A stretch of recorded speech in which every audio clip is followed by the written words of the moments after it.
Hello, and welcome again to Talking Baseball with Leon Lee. Today is May 19th, 2021. My name is Steve.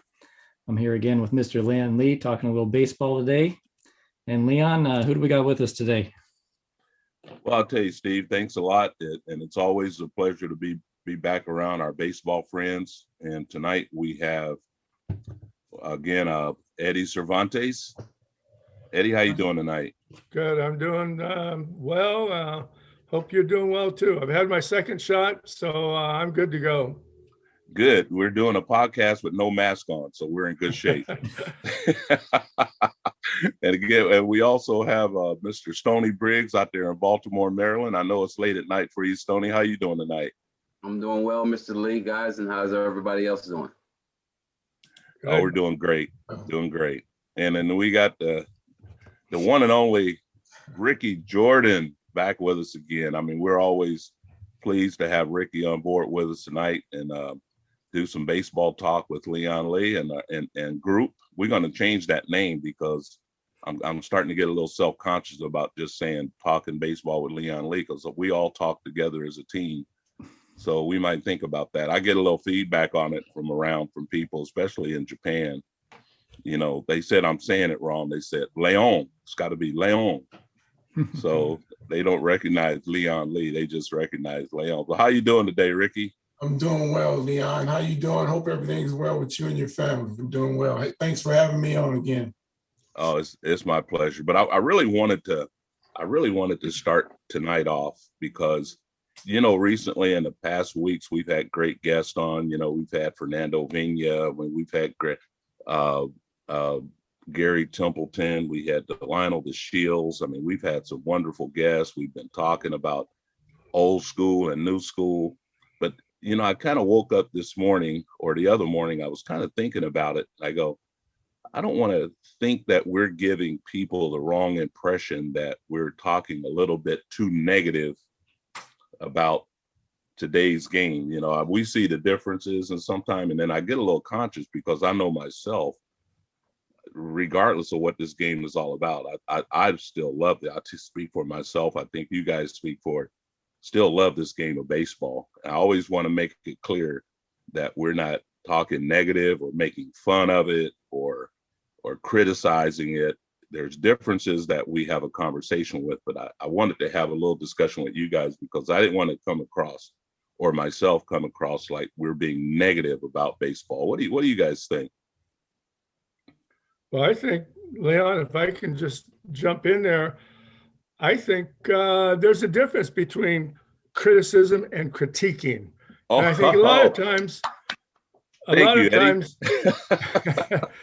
think a lot of times our thought is more on the critiquing mode, even though it does. Yeah, I question it sometimes on whether we're being a little bit too harsh.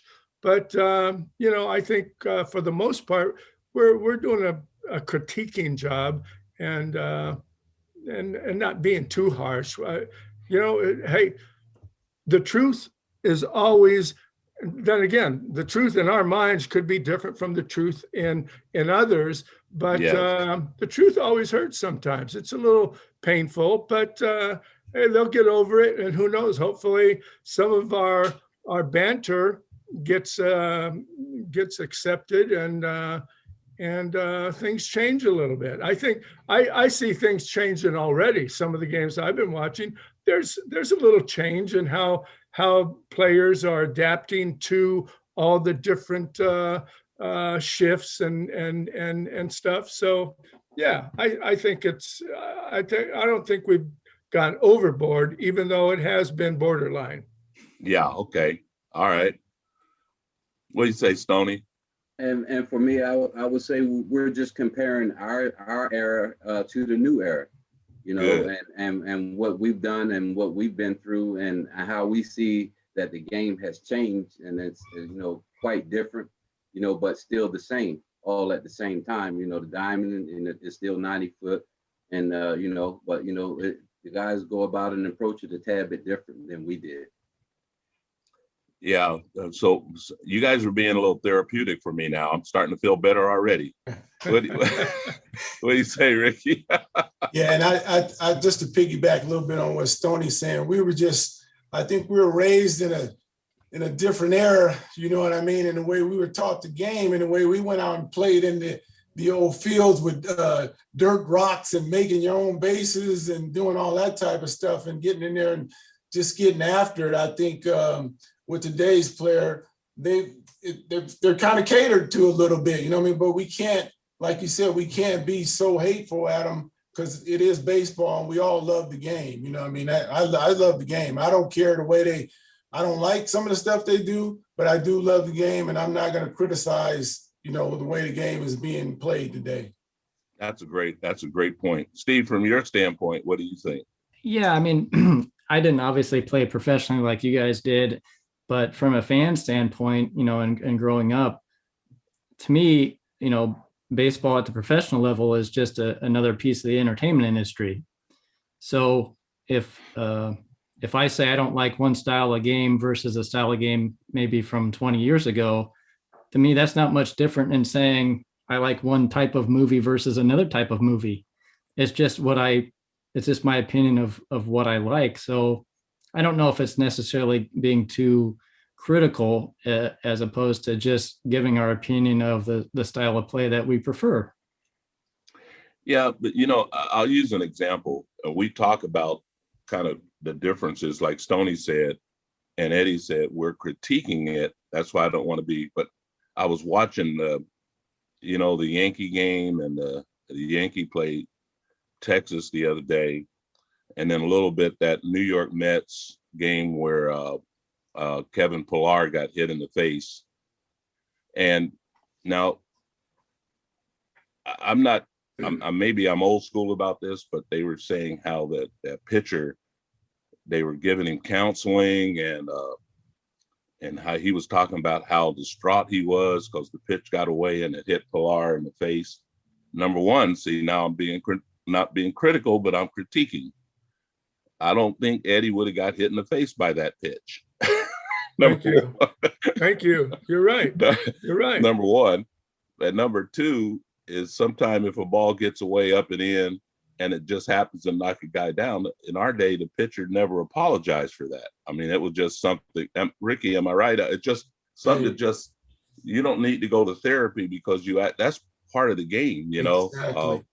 That ball hits somebody and the pitcher is psychologically distraught about it. And they saying he's needing therapy, and the manager and the coaches and everybody's talking to this guy, and he's saying he's, you know, they may have to take him to rehab or something. To me, that kind of signifies the game has changed to a point where it's not supposed to be that safe. No, it's a tough game to play. And I mean, back in the day when they threw toward my head, I was getting that head out of the way. You know what I mean? I'm getting down or doing something. I'm not going to stay in there and test this ball coming in on me. You know what I mean? Most of the time you can turn and get away, but every now and then it might come close on you. But like you said, I've never seen a pitcher hit me or throw inside of people and then go, you know, like be worried about it. You know what I mean? They might want to make sure you're okay, but they're not going to need counseling and all that because that's part of what the game is. You know what I mean? When you step on that field, you're in a battle. You know what I mean? You're in a battle. And after the game's over, then you go do whatever you want to do. You can take them to dinner or whatever, but you're in a battle out there. And it's going to be some aggressiveness going on out there. And you got to be ready to play. I mean, mentally and physically, you know what I mean? So. I agree. You know what, Leon? You mentioned I wouldn't have been hit by a pitch in the face like that.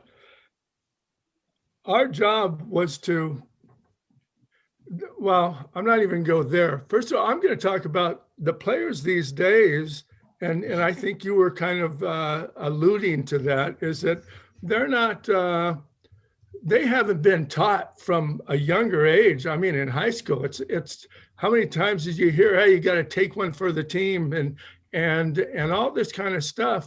And my thinking when I was at the plate, I didn't want to get on base by being hit. If I could get out of the way of that pitch, that gave me another opportunity to get a pitch and to get a hit, or at least get my hacks in, to get my swing. And I did not want to get hit by a pitch. And too many players, how many times have you seen a guy hit the dirt these days? They don't hit the dirt in the batter's box. No, And we were doing it quite a bit. Maybe not every game, but a lot of times in every game, somebody was hitting the dirt. And it's because you're trying to get out of the way of the pitch. You wanted to hit. And to me, it just made me concentrate that much more to pick up that ball, to recognize out of the hand where that ball was going, what that pitch was. If it was a fastball, if it was a curveball that's starting up high and towards me, I knew it wasn't going to hit me. So I was preparing, but how much is it going to break? So there was an acknowledgement of recognition on pitches that you had to be aware of, that these guys these days they just lock themselves in. And of course, now also they have all the armor. They've got wrist protection, elbow protection. They've got, so they're not used to getting out of the way of pitches. And in fact, sometimes they try and get hit by a pitch. Well, you're right. You see the coaches sometimes, you see them where the coaches are telling guys what the term they use, Stoney, wear it. You see them a breaking ball starting in, they're throwing their elbows up at inside the plate, hoping the ball hits them. You know, we just weren't taught that way. I mean, it's like balls came up and in a lot, but like Ricky tell you too, you could tell if a pitcher's trying to hit you because the ball came up and in, your head was the easiest thing to get out of the way. You know, if they threw the ball behind your head a little bit, you know, you knew they were coming after you a little bit. But last week I saw a kid, well, I've seen it a lot where they're getting hit on the hand a lot. Yeah. The ball's coming up and in, you see it, their hands are already starting into the hitting zone. I get one of the better players, I can't remember the name, he broke his hand the other day getting hit by a pitch. Seager. Who was that? Seager, right. Seager broke his hand because the ball's up and in and his hands are going toward the plate because they're just not in the habit of knowing how to get out of the way of a pitch. And a lot of guys too, and even Delano's son in the minors was hit in the face with a fastball. And I asked him, I said, did you see it? And no, he told me he was looking for another pitch. And that's why a lot of those guys get hit in the face. And you were like, why are you reacting that late on a fastball? And, you know, ducking, you know, moving down. And those guys are looking for different pitches and up there looking for pitches and they can't get out of the way of that 98, 97. It's too late to react. Right. Yeah. But, you know, that's the one thing, you know, in the game. And one of the factors, you know, it's not, as they always say, you know, courage is not the absence of fear. You know, we have a little fear at the plate, the ball's coming up there, but we're always knowing how to deal with it. But also the easiest way not to get hurt is to, you know, have your shoulder in a position where you could turn and then let the ball glance off. These guys are opening and taking their hands toward, thinking the pitchers, you know, because nowadays if the pitcher throws in too many times, he'll get kicked out of the ball game. It's kind of taboo.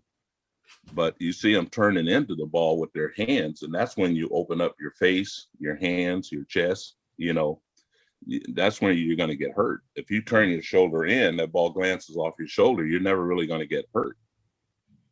You know, and on the shoulder, if it really gets you solid, that's where all your muscles are. So it's not going to do any damage other than just give you a little bruise, you know.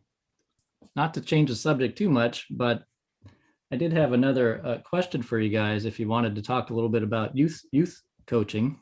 Again, this one was courtesy of Nicole, but okay, we've seen a lot about you know, the unspoken rules of the game and some of the etiquette type thing. But in regards to youth, and I want all of you guys to comment on this, but I think I want to start with Stoney.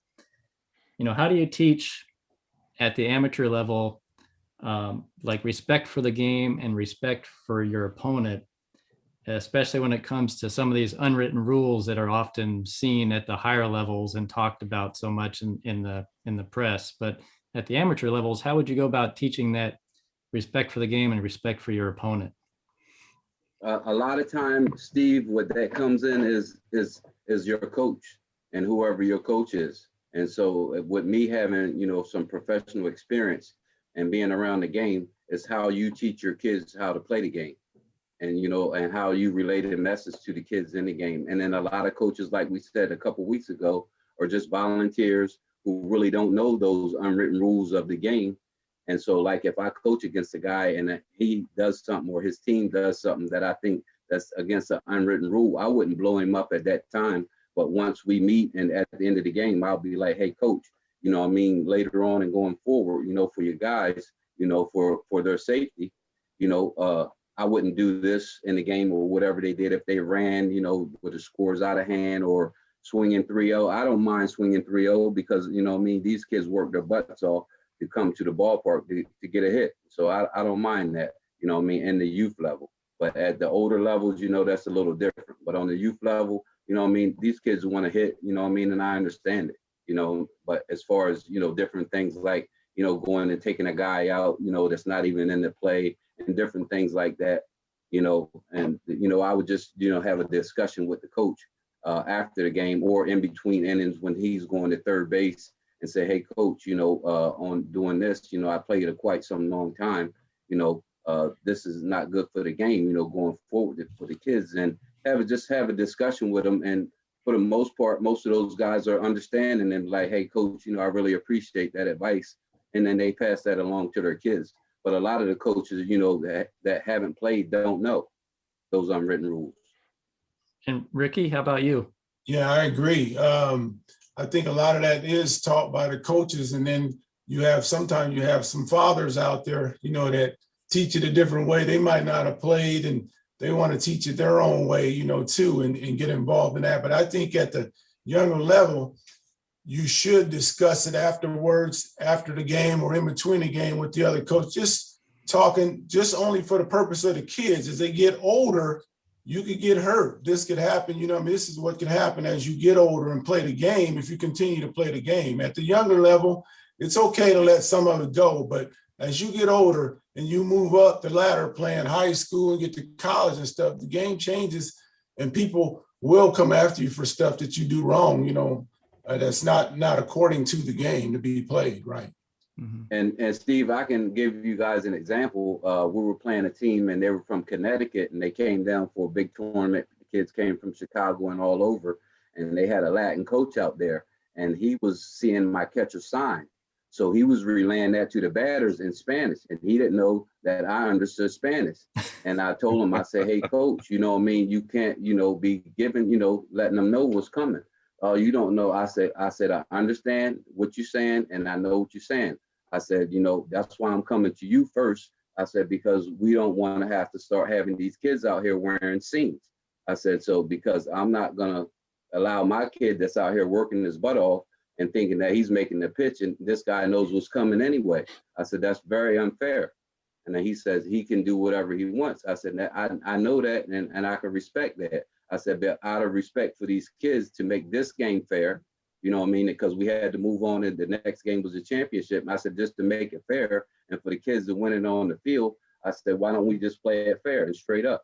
I said, but, I see signs all day long down here at third base, but I'm not helping my kids if I relay that to them at all. I said, so, I said, you can choose to do what you want and continue on to do what you want. I said, but at the end of the day, I got to protect my kids, and I can't have my kids out here throwing 30 pitches because they're banging them off the wall and he's making pretty good pitches, but they know it's coming and they're reaching down, taking breaking balls off the ground and hitting them in the gap. That's unfair. Yeah. So he also continued on to do it for, that inning, but then he stopped and he switched, third base, and they switched third base coaches.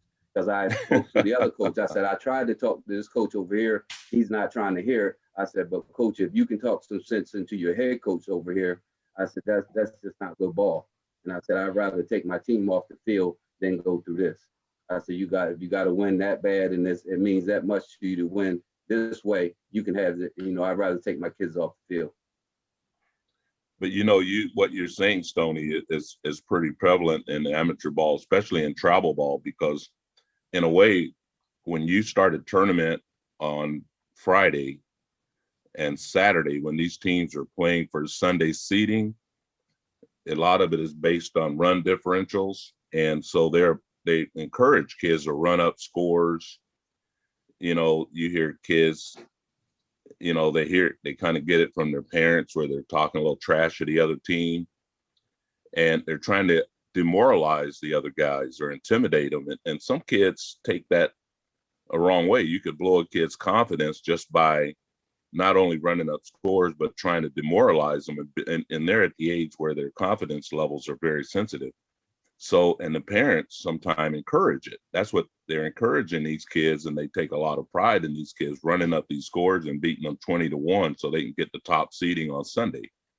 Yeah. What are you teaching the kids? Because like Ricky said, when they get older, those kids are going to stand out, and they're not going to hit a wall. The wall's going to hit them.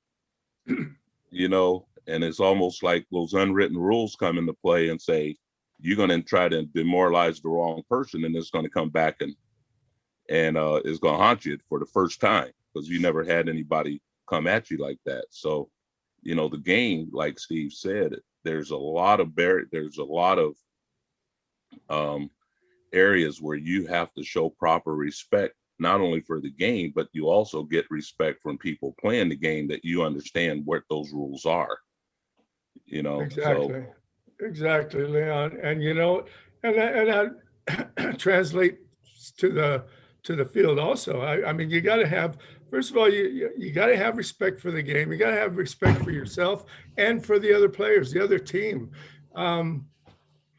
Talking about running up the score and that kind of stuff. There's a fine line. There's a lot of give and take on that type of stuff. We always talk about having fun playing the game. We want kids to learn how to have fun. What you don't want to do is have fun at the expense of the other team, of the other players, where you're sticking it like it was mentioned just a minute ago. So with all these unwritten rules, anytime something happens that you think there's a teaching moment, you have to have the discussion to explain why. And I think a lot of times the kids don't get that explanation to where they understand why can't we steal the bases in the last inning when we're up by 10 runs? Why can't we score 15 runs to 0 and we got 2 innings left and score more runs? Why can't we? Well, you can. You just got to know if it just happens and you're not just running wild on the bases, or it's just, if by some chance your hitters are just hitting everything that's thrown up there and they're not catching it, and you're going station to station, you're playing it and you're scoring runs, well, then there's nothing wrong with scoring 15, 20 runs. That's part of the game. But some of those amateur coaches are going to critique or criticize you for running up the score when it's not your fault. They've got to understand that it's also a learning lesson to lose by that many runs. Yeah. It's hey, when you're getting your butt handed to you, so to speak, by that many runs, hey, it's humbling, and you've got to know how to take it. And that's the bottom line. And these kids, sometimes the kids are coddled too much to where they're protected with all that stuff, and it's not doing them you're not doing them any favors. So kids need to be taught hands-on and explained. And unfortunately, like you guys are saying, is a lot of times it's parents, it's coaches that just don't know. And I don't know how many times we've talked about coaches that just don't know, so they don't know how to teach that type of thing. The problem is they don't know they don't know. Yeah. Yeah. And because I tell my kids when we get up, 10 runs, I said, there's no more base stealing. I said, we're station to station. Right. But coach, he's giving me the bag. I was like, yeah, I know he's giving you the bag because he knows you shouldn't be running right now. Right. Exactly. And also, I mean, if the other team just quits and you're hitting, we're not going to stop hitting. Oh no. But I don't have a lot of mercy for a team that quit on you. Get on them. But we're still gonna go station to station, but we're not going to stop hitting. Well, yeah. Then what does that also say about the other team? If all of a sudden you're swinging at pitches, you're swinging to strike out, the other team thinks, oh, they're taking it easy on us, like we're some ragtag team that can't play. Right. So you could be sending the wrong kind of message when you lay down and stop playing the game, and that's not the right way to go about it. Exactly. And like you said, Eddie, and I'm sorry, Ricky. Like you said, Eddie, in those losses, in those big losses, those teams that are taking that pounding, they can learn a lot from the team that's doing it to them, because okay, this is the way we should be playing the game. This is how hard we should go up and down the bases, and we're not doing that. This what they're doing looks different than what we're doing. We need to change. They don't need to change. We need to change. Yeah. Exactly. Yeah. Showing pity on somebody if you're hitting the ball and going station to station, and all of a sudden you start swinging balls in the dirt over your head just to strike out because you're beating them that bad. That's not good for your kids or for the other kids either. So yeah, or for the game, Ricky. Yeah, or the game, definitely the game. You know what I mean? There's a thing called travesty of the game, and there's certain things. I remember me and Eddie, I think Eddie was there, we were coaching a game, and there was a line drive. I don't know if Eddie was there. I went to Eddie for the ruling on it, but there was a line drive hit over the second baseman's head, and we were winning the game, and the second baseman sort of like just gave up, and he threw his glove up at the ball. So he took his glove off and threw the glove up in the air to try to stop the ball from going to the outfield. Now, the ruling is the ball didn't hit the glove, so there's no call. But my argument was just the act, just the fact that he did it made it like what I call a travesty of the game. It should be some ruling against a kid just showing his body language, giving up and throwing his glove up, but there's no penalty unless the ball actually hits the glove, right, Eddie? You're right, and I'm sorry. I'm just I'm sorry, Leon. I gotta agree with you just because the phone rang over here often, and it took me away, and so I got distracted. I didn't get the whole thing, the whole situation, but I'll put you on the spot at the wrong time. It always happens that way, but I'm saying that there was a line drive hit over the second baseman's head. The second baseman takes his glove off, throws his glove at the ball in the air, but the ball actually missed the glove, so there's no ruling. There's no call. Right. My argument was just the act itself makes it a travesty of the game. It makes the game look bad doing it. Coaches shouldn't allow their players to do something like that. Exactly. I agree. So what is the ruling if the ball hits the glove, Eddie? If the ball hits the glove, depending on where it is, it's in the judgment on awarding bases of the umpire. I'm but pretty is it sure two bases? I think they said it was the batter's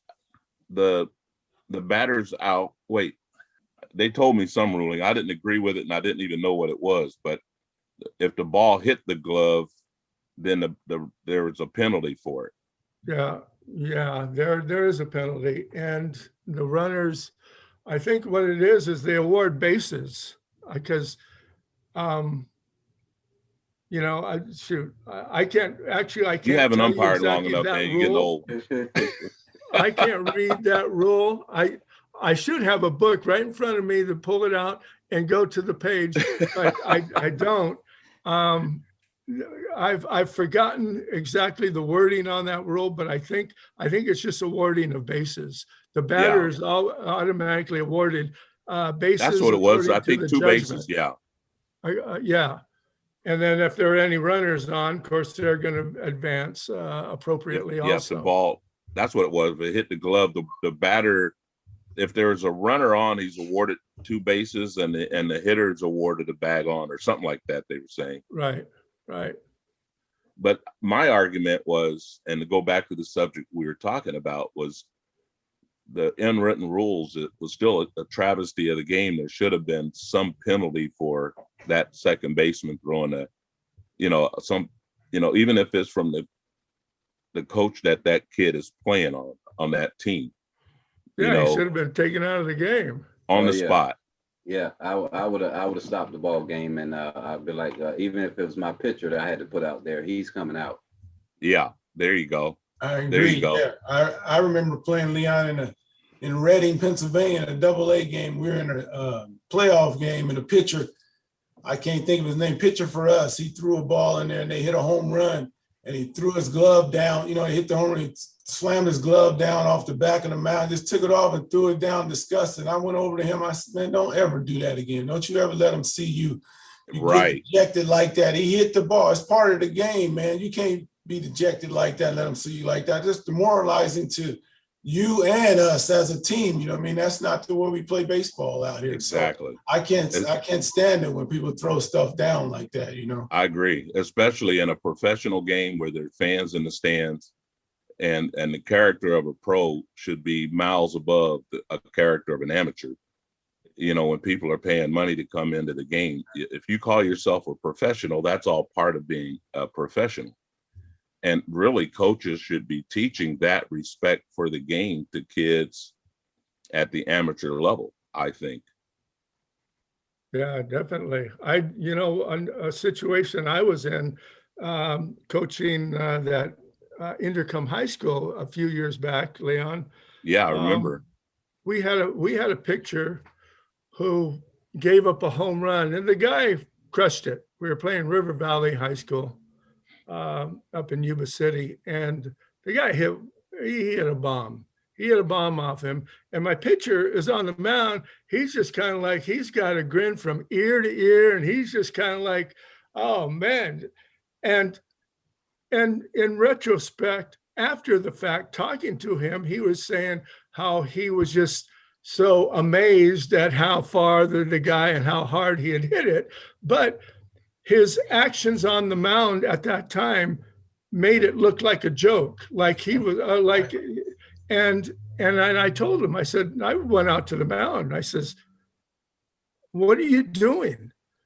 Don't you ever let that other team know that you are a clown out here, that Right. That's how you take the game. I says, you take this game seriously. After the fact, on the bus back home, hey, you can joke it up and say, man, that guy really hit the snot out of that ball, and man, made me look like I was nothing, whatever. But on the mound during the game, that's part of that respect that you have for the game, that you have to show for yourself also, that, hey, okay, the guy hit it under your breath. You can laugh or whatever, but don't show up. Don't let them see that you are, going to be, that's how it affected you. Yeah, exactly. But on the other hand, too, I remember when I was with St. Louis years ago, we were in a rookie league game, and one of our young pitchers gave up a bomb like that, a home run, and he took it real serious. It kind of blew him out of the water. He was really upset.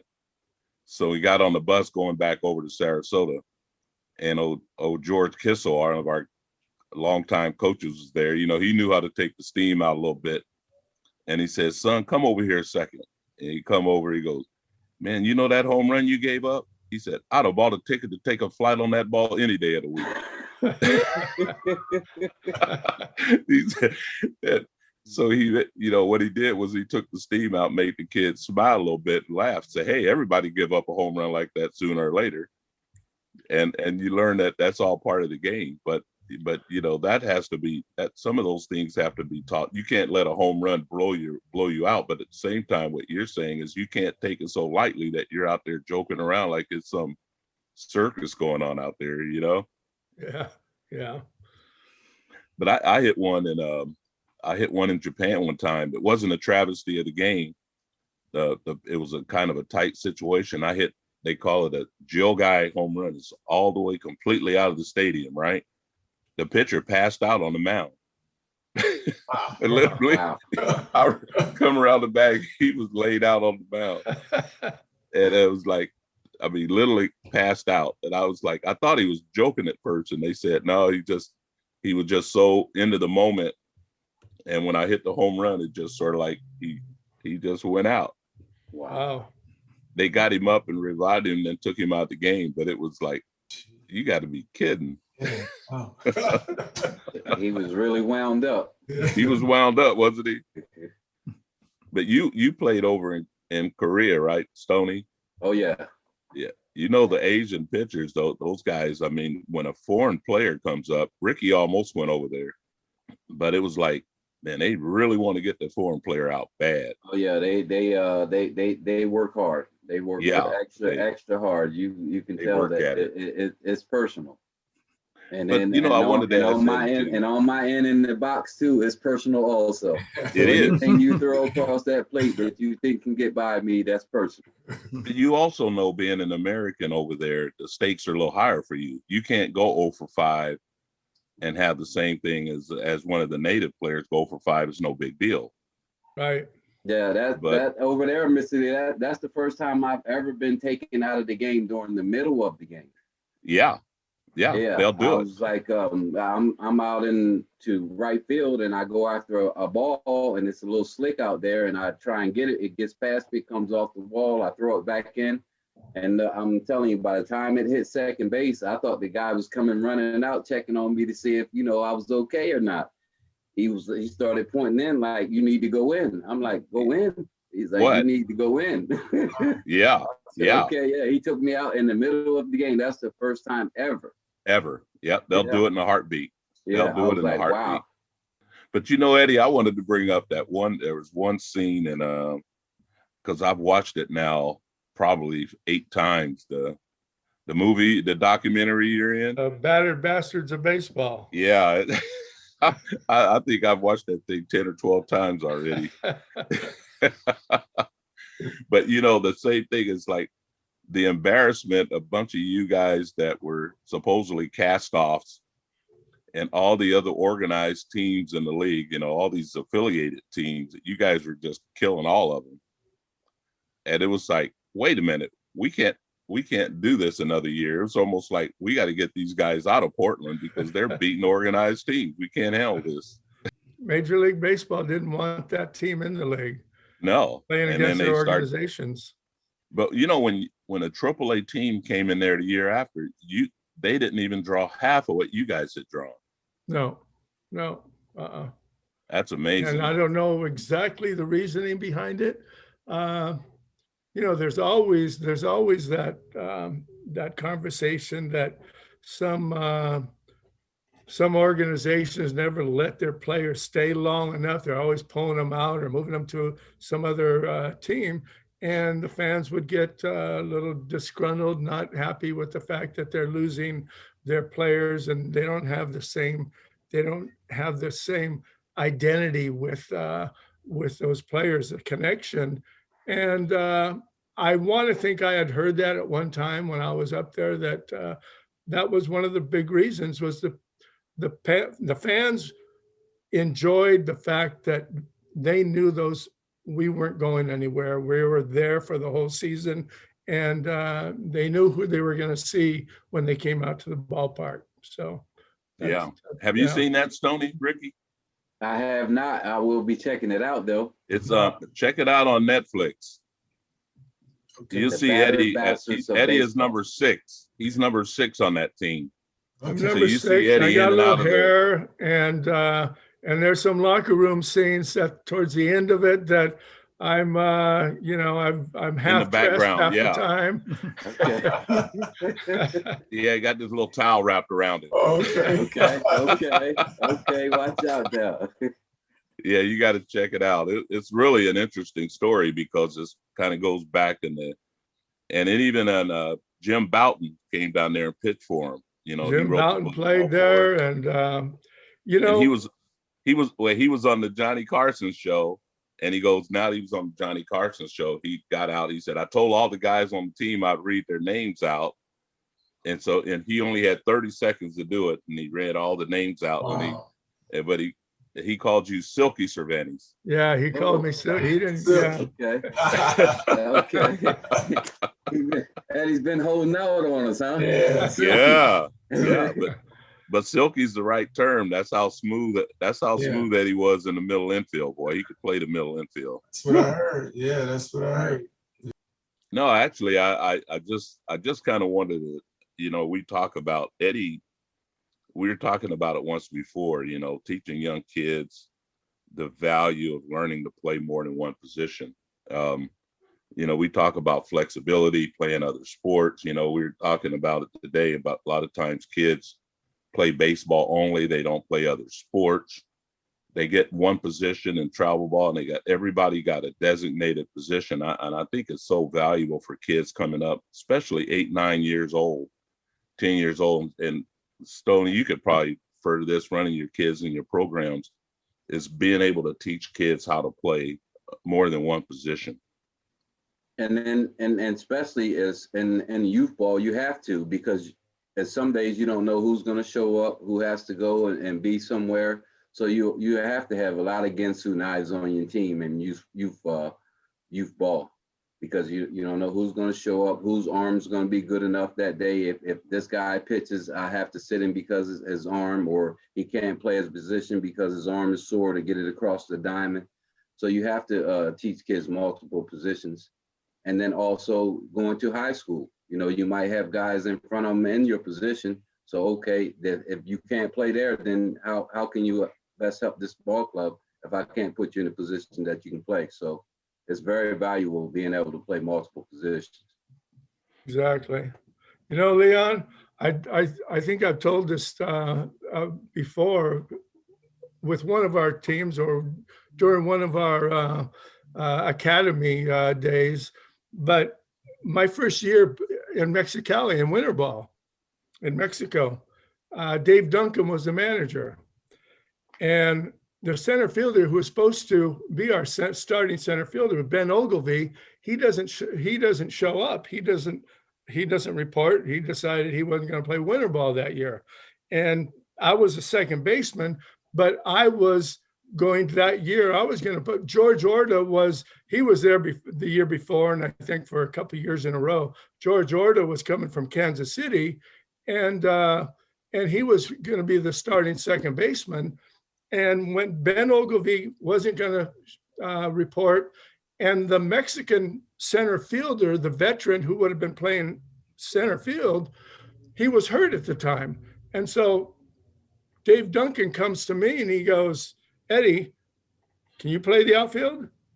And I didn't say, well, I've never played the outfield in pro ball or even high school or college or anything. I just said, yeah, I can play the outfield. And so that year, that winter league, I started opening day that season. I started in center field. And then during the season, I started games at center, right, left, third, short, and second. Yeah. I played 5 days out of the week. 6, we're playing 6 games a week. I started 5 days out of the week because I was playing different positions. I had the ability to play, and that's that's valuable. Like you guys are saying, it's so valuable for kids to learn. And like Stoney was saying, it's a necessity at that level when you don't know who's going to show up from game to game sometimes. So, yeah. Well, it's a treasure for. Go ahead, Ricky. Yeah, and at the youth level, I mean, you got athletes, enough kids, they're athletes, they can play all over the place, and it's just going to better for them as they get older anyway, because a lot of guys have stayed in the big leagues because they can play at multiple positions. If you notice exactly. that, they keep jobs for 10 to 12 years because they can go out there at any time on double switches and play anywhere, and it helps them make the ball club sometime too. So, yeah, I agree with that. Because, one thing is that I always tell kids is that every position, I look at it as a department in a corporation. It's like you want to become the president, CEO of that department. So that means you got to learn everything there is about that particular position. If that's the position you really love, you're good at. But then at the same time, you need to take that same approach in learning all the other positions, whether you're playing them or not. it's a coach's dream. Like Eddie just said, circumstances came up. Hey, Stoney, I know you play third and short, but can you play second today? So absolutely. Number one, because I've studied it. I know about it. I know how to catch it. I know how to throw it. I know the responsibilities of it. All I got to do is psychologically make that adjustment from the left side of the field to the right side of the field. And being an athlete, you could do it in 10 minutes. Yeah. The key is that you know the responsibilities of that position. And so kids, even if they're not playing all over the area, they should be given the ability, or the coach should make it a responsibility for them, or teach them the responsibilities of every position on the field, because there's only so many positions between those foul lines, right? What goes on in that field, every player on that field should know exactly where everybody on that field should be at any given time. And Leon, a good example of that is if you look at the Dodgers, look at them. You see guys all over the place. They switch That's people right. all over the place. Second base, Muncy plays second, third. He'll go ahead. They just put them everywhere because all those guys understand, and they take ground balls there. They take fly balls there. Whatever they need to do to play in that game and help their team win the game. You know what I mean? Plus, for the organization and the coach, he can have a lot of confidence in knowing that, hey, I can put this guy wherever I need to put him at to get somebody else in the game that night too. So exactly. And I know what Eddie's saying too, because I'd rather be playing a position that I normally haven't played a lot, because you know what that's going to do is get me 4 at-bats. Exactly. Right. yeah, Any way to get that stick in there. yeah, Exactly. You playing for those at-bats.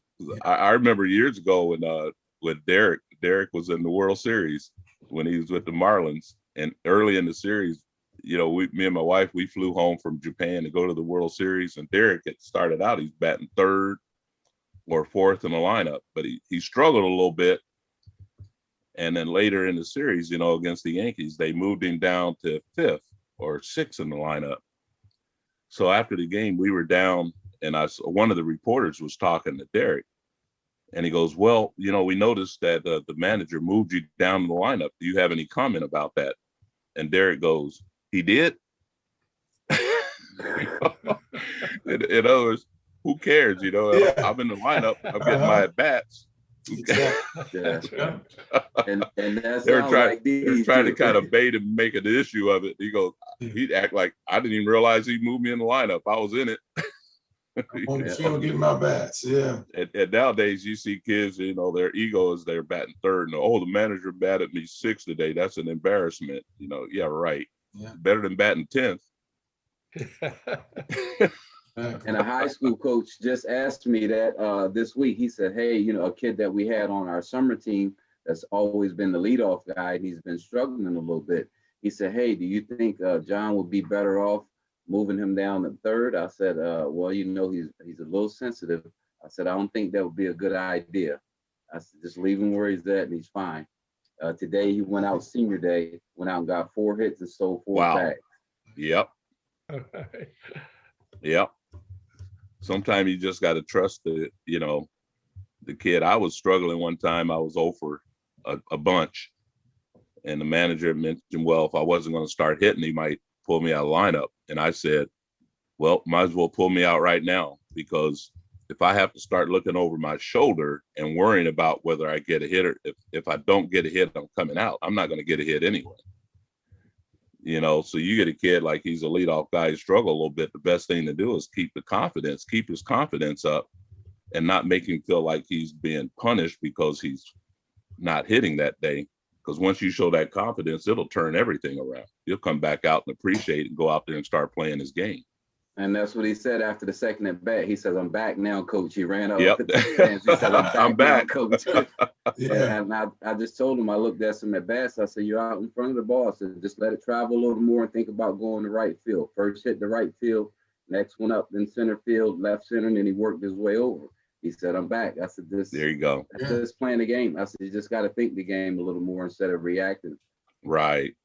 And they'll always appreciate, even off the field, from the rest of their life, they'll always appreciate those moments. Yeah, you guys all played the game long enough to know that you're going to struggle at it, you know what I mean? But that one little blooper or whatever could bring that confidence back. Next thing you know, you didn't got 8, 9 hits in a row. You know, that's part of the game. So It is. it'll humble It you. is. It'll Hey, humble you. Ricky, it was a 99 hopper. That first one was a 99 hopper to right field. And the next 3 were lasers. Yep. Yep. Yeah. Sometimes that's all it takes, right? Yeah. I always thought that, learning to play multiple positions just gave the kids a better overall knowledge of the game, or, that ability to see the game from different angles, left side of the field, right side of the field. I always tried to make sure kids could play an infield position and an outfield position. I mean, what do you think about that, Stoney, as far as that overall knowledge of the game?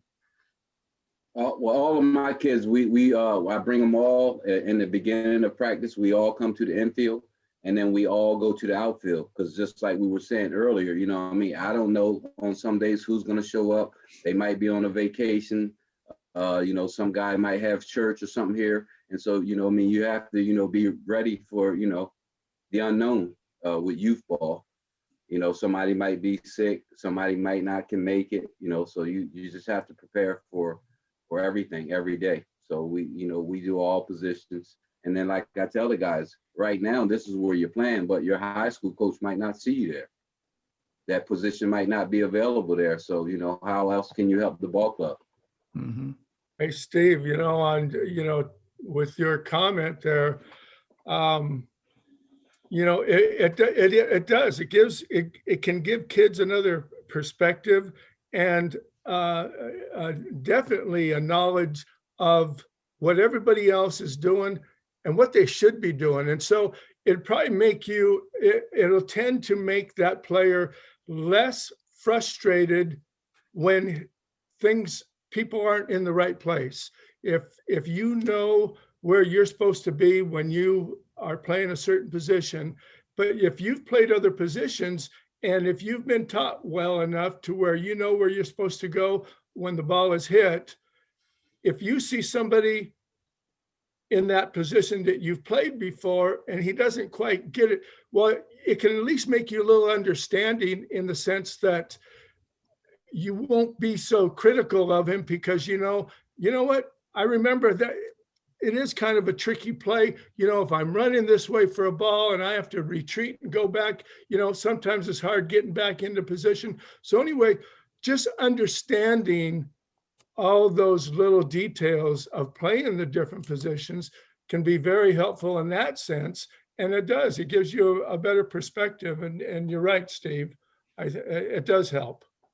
Yeah. But I'll tell you another story. When I was with the Cardinals, we were in the Midwest League. We had this manager named Gary Geiger. God bless his soul. He ain't around anymore, but he was a real heavy drinker. And he would show up late sometime. We had one of our coach, I can't remember what we had a pitching coach there, but didn't do a whole lot. But we had this little thing. After a while, we come in and all the names the coach would put all of our starting names in a hat.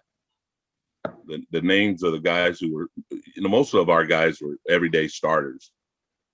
But we just started this little game for a week. We had two 3-game sets at the time in the Midwest League, but we had 6 straight days at home, like Monday through Saturday, Tuesday through Sunday. That's what it was, because Mondays were off. So the lineup, everybody would come in, they would pull their name out of a hat. And you had your name and a 1 through 9 in the lineup, because in those days, the pitchers hit. And so when you pulled your name out the hat, it had a number on it. The coach would put a number on it. And that particular day, you pulled it out, not knowing where you were going to hit in the lineup till you pulled the number out the hat. And then he put the lineup up. So some days, a couple of days I came in, I would lead off. I had number 1.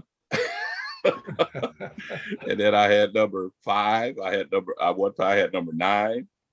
But it was kind of fun in a way, because you just kind of scrambled them up, put numbers on them, put the name on it. How he did it. So you didn't really know exactly, you put your you just No, you pull a number out the hat. That's what your number was, not your name on it, but you just pull a number out the hat. And that's where you were hitting in the lineup. And then once you got your number, you put the name in the lineup. But I tell you, it was really interesting, and we played really well during that stretch because it was fun. Because some days, one day you hit 9, you had the pitcher hitting 3rd, and we kind of made it work, because it was kind of fun. You say, okay, let me see what number I pull out today, and it was kind of interesting. It's almost like playing pickup ball where I'm hitting 1st, I'm hitting 2nd, I'm hitting 3rd, and sometimes it just changes the mentality of the game. And the reason I brought it up is because sometimes kids are in such structured situations where coaches say, well, my best hitter is hitting 4th, but this other kid's thinking, well, I've been hitting better than him. How come I'm not hitting 4th? Right. And sometimes it just make it fun to mix it up a little bit and hit different spots, play a different position. And, back in the day, it's always usually the last day of the season where they pick one player to play all 9 positions. Oh, yeah. Right. Have you guys done that? Yes. Yeah. Yeah. I mean, mix it up, make it fun. Let kids do different things, play a different position. One time, Leon, where we the whole team, all 9 guys rotated. Everybody Remember that? played Yeah. 9. Yeah. Every year they just rotate the whole. Yeah, we usually had to do that in practice. We actually made that a game in practice where, the game called workup, where basically you had to work Right. your way up to the plate by playing every position in the field, and then you got the bat. Then you got the Right, bat. right. Exactly. I'm next hitter. That's right.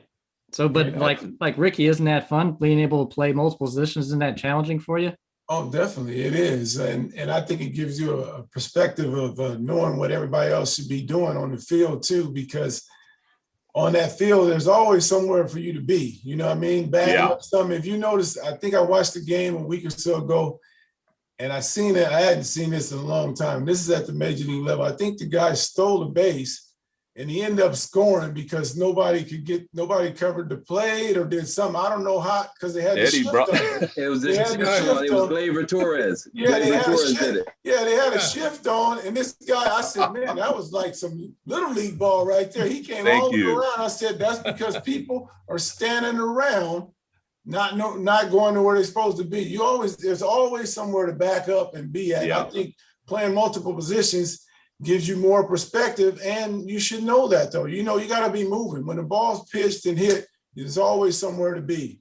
Yeah, Exactly. where you're And playing, you what should have position thought you're about it playing. ahead of time. Yeah. The catcher tried to come over and cover 3rd, and then it was a foot race to the plate. It was Yeah, Gleyber exactly. Torres from the Yankees. Yeah, standing around the pitcher, the first baseman, somebody should have been toward home or something. You know And what I that mean? ball So, never left the infield, Ricky. yeah, I know.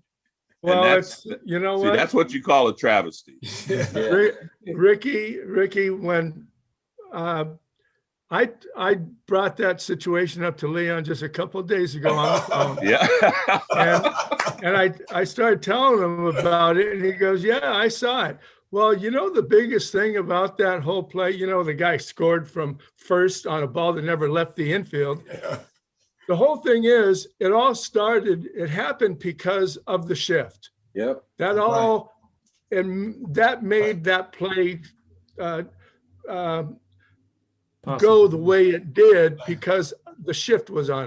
They had a major shift. So the third baseman was trying to he was going to second base to get the force at second from the second baseman who was trying to field the ball and kicked it. And the whole thing revolves around this shift. What they failed to do is to teach the players in that situation, okay, now we've got major holes that players have to now know how to back up other players when they leave positions. And like you said, the catcher tried to get to 3rd. He got there way too late. And in doing so, the guy, Gleyber, just kept on going and ran right by him. And so that's the whole thing. They're teaching a lot of this new stuff to the players, but they're not backing it up with more information on what in case something else happens. And I think that was the problem with that play, is that they're not teaching them how to back up and protect themselves when they're in that shift or when, yeah. So, Yeah, I agree. And there's another one real quick before we get off. I know we've been going a little while today, and I know it's late back there where Stoney is, but Steve brought one up the other day, and it used to be a case where it kind of falls in that unwritten rule where I think it was a Dodger game, right, Steve, where the kid, they bunted. Yeah, it was. Tell that one. Yeah, it was the scenario was a Dodger Angel game. It was only the fifth inning, but the Dodgers were up 13-0 In the fifth inning. And the Angels had a guy on first. I think there was nobody out at the time, and there was a hitter up, and he bunted, but it was like a slap bunt. He really tried to push it through the infield because the Dodgers were still playing the shift. They were still shifting him. So he tried to push it through the infield. He almost got it to work, but the first baseman actually made the play and got the force out at second. But a couple of the Dodgers seemed to be upset that they were bunting in that situation. And I couldn't understand why, because if you're down 13-0 in the fifth inning, you need to get base runners. Right. You still have to play the game, and you need base runners. And the game ended like 14-11, I think. The game ended 14-11. Okay, so if that bunt had worked, they would have had first and third with nobody out. So, to me, that was kind of an unwritten rule. I guess they were a little bit upset about, but I didn't quite understand. I thought it was actually a pretty good play, at the time. My argument, not my argument, my reply to Steve was the only way at fifth inning, you're not going to quit. Then the game and the end of the game reflected that. But at the same time, the only way you're going to get back in the game is get base runners. So I don't understand why the Dodgers were getting upset. Right. Yeah, and the other point was, if you're upset about me bunting, then why are you still shifting me when it's 13-0? Exactly. That was going to be my point. You're in a shift, so you're trying to take an advantage. You're trying to take a hit away from me. So why wouldn't I try and get one? Right. Yeah. Exactly. Yeah. I'm telling my team, I'm telling the guys on the bench, hey, we trying to get base runners. We trying to get back into this game any way we can. If we can chip away, still got 4 more innings. If we can chip away, pick up 2 or 3 here. Maybe somebody hit a bomb one in. Next thing you know, we back in it. And hey, it is what it is. You playing the game. You still playing the game. That's the right way to play it. That's right. Exactly. Because they're saying that because they think, you're trying to get an advantage, but like you said, the shift is an advantage. You're trying to take something away from me. You're right. So now when you get up 13-0, then let's play it straight up. Then no shifts. Right. Yep. Exactly.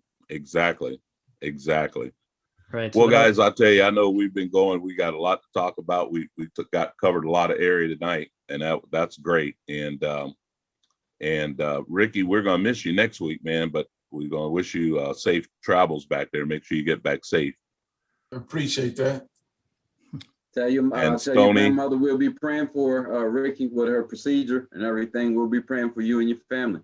Yes, thank you. I think I'll be accepting all Absolutely. the prayers. Appreciate it. Thank you very much. And Eddie, as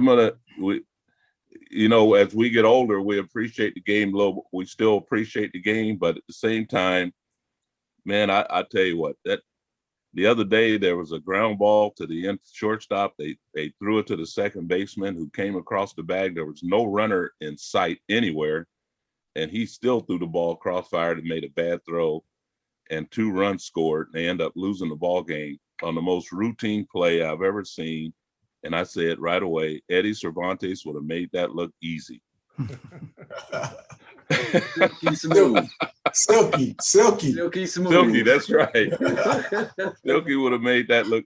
I mean, how can you be at the major league level, a routine play, no runner taking you out anywhere close, and you can't make a good throw to first base, and you're at the big league level? You're able to be one of the top 30 infielders in the world. Exactly. Everybody in the world wants to play in the big leagues. I don't know how they do it. Eddie's going like,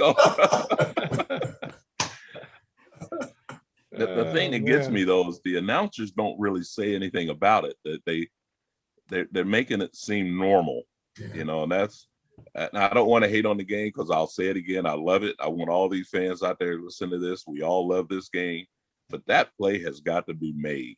I don't care which way you look at it. Yeah, and like you said, the announcers should at least make that comment. That play should be made. It's got to be made. Exactly. But they don't. They Exactly. shy away from it. They want to accept that it's part of the game. And do you think a lot of them shy away from it because they're traveling on that team plane also? That's right. That's true. You better believe it. Yeah, getting a paycheck from that ball club. Exactly. Yeah. But to me, the fans, I think that you owe it to the fans to hold the game to a certain standard. You know, the major league game, once you get there, it's like if you're an attorney in a court of law, I mean, you gotta pay the price for what it takes to be in that courtroom. There's certain things that aren't always going to go your way, and there's criticisms, and you know, the fans are going to get on you a little bit more. The media is going to be under, you know, should be a little bit, you know, critical if you don't run a ball out. Like the other day, there was a pop up and the runner ended up on first base, and I'm thinking to myself, there's no way that runner should be on first base, and he should have been on second base. And there's a base hit, he goes and he's on third base, but in reality, he should have been at home plate, but nobody says anything about it, you know. And I go, somebody should say something about that, because there's no excuse for a big league player to hit a high pop-up that falls in and he's standing on first base. To me, that's kind of unacceptable, because in our day, they hit your pocketbook with it. Yeah, right. Take you out of the game. Kangaroo court's gonna get you. Take you out of the game. Out of the game and pay back and a fine. Embarrass you right there and take you out of the game. Exactly. Hey guys, before we get off, I got a question for you. The Manny Machado play when he slid in the middle of the diamond and took out the second baseman, not by the bag, dirty play or clean? Where did he slide? It was in between, the same way Fernando Vina got hit by Albert Bell. Oh. Instead of just running into him, he just slid and tripped him up so he couldn't make the play. But there was no bag anywhere close. I know for me, it'd be good. I didn't see it, but did they get him for it? They just called him out, but that was it.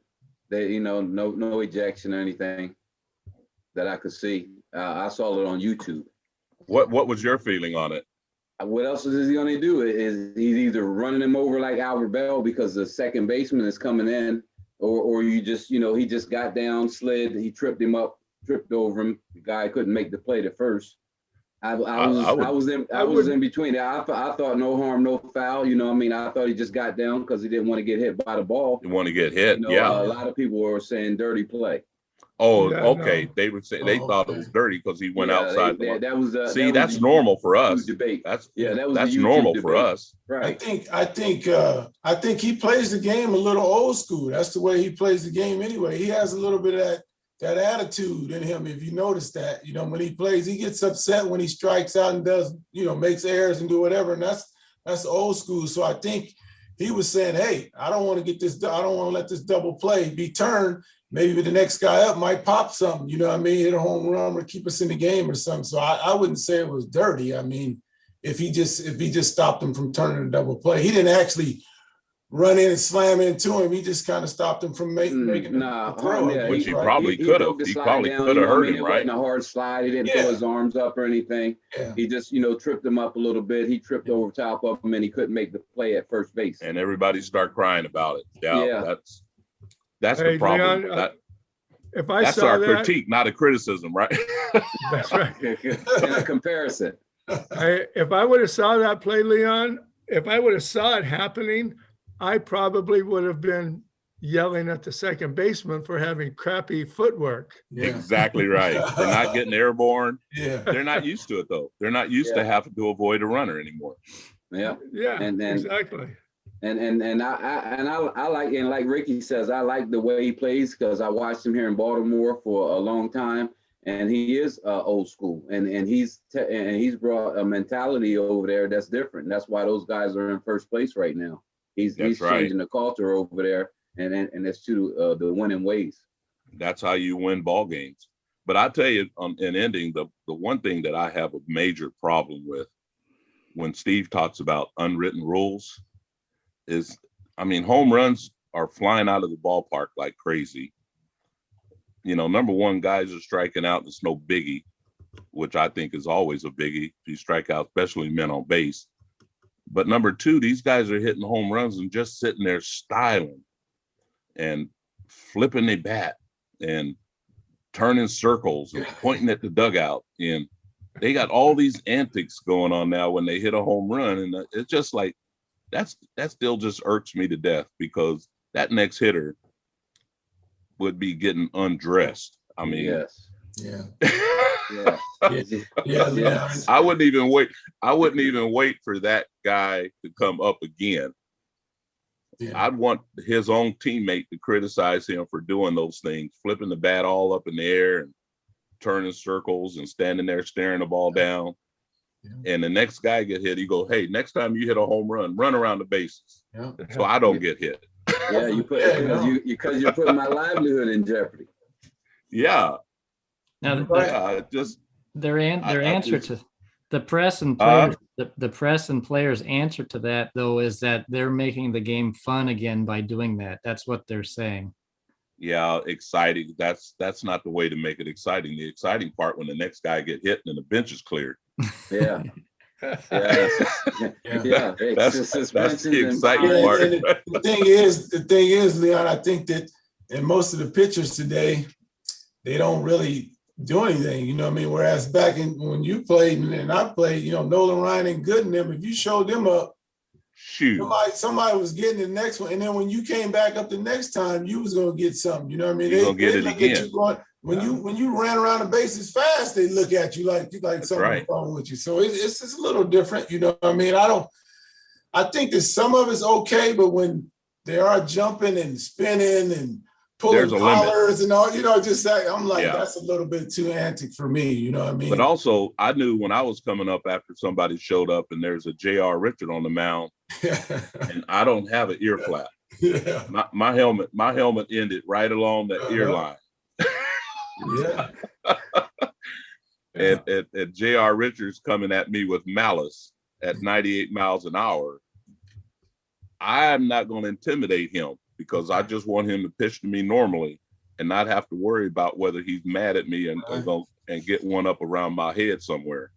Yeah, and get a that was part of the game. Yeah, and get a hand broke or something else broke, because like Eddie was saying, back then we didn't have all them 900 pieces of pads you can put all over you and stuff to block stuff. If you get hit in the wrist or something back then, it was broke. You know what I mean? And you know, the umpires knew the unwritten rules. I go to the plate sometime and the umpire would literally tell me, "Hang loose," because that situation might call for it, may or may not, but he would just let me know, stay loose. It could be coming up there. Even the umpire would tell me.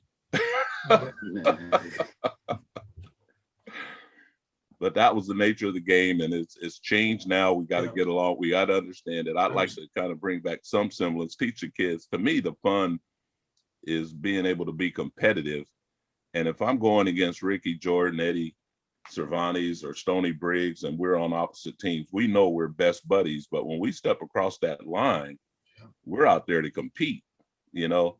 And to me, I see just that little lack of competition. You know, it was a game the other day in the major leagues where one team was getting beat by 4 or 5 runs, and the camera was on the second baseman. He was just laughing up a storm about something.